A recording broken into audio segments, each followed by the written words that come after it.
Hello everybody, I hope you've been keeping well. This week we read two parshiot, Chukat and Balak. I'll be focusing on a small event which happens in Parshat Chukat. The well which had been supplying the nation for the last 40 years dries up. There's no water. The people are dying of thirst and they gather around Moshe complaining that there's no water to drink. Quite a reasonable complaint actually. And Moshe is starting to lose his patience with the people by now. 40 years, all he's heard from them is complaints. And Hashem tells Moshe, take your staff, go and speak to that rock which has been supplying water, and I will make sure there's water for the nation. But Moshe doesn't do that. Instead, he shouts at the people, and he hits the rock. Water comes out. But Moshe has not completed the task which he has been told to do. And as a consequence for his action, Hashem tells Moshe, you will not lead the nation into the land of Israel. You will not be the one to take them forward to the next step of their journey. Later in the Torah, when Moshe is telling the Jewish nation his last words before he dies, he says to them some very telling words. He says to them, "Ve'etzchanan el Hashem ba'it ha'ilemo." And I beseeched Hashem. I davened, I prayed, I begged of Hashem to let me into the land. Hashem said, no, you will not be the one. Joseph B. Soloveitchik, known as one of the fathers of modern orthodoxy, a 20th century rabbi, he notes a very important point over here.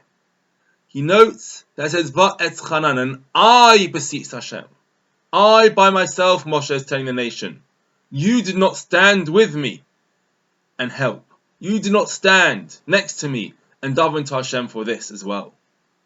There's a very important verse in Koheles, Ecclesiastes chapter 4, verse 12. Where one can be overpowered, two can resist attack. A 3-ply cord is not easily severed.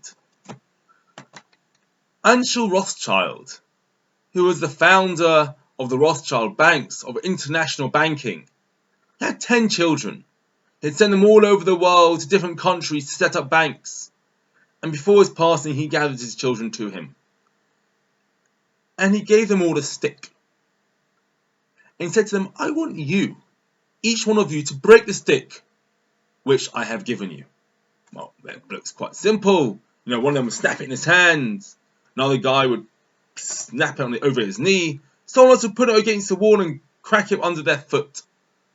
Very simple. All of them managed to break their sticks in half. And they turned back to their father and said to them, behind my back, I've got not one stick, but 10 sticks in a bundle.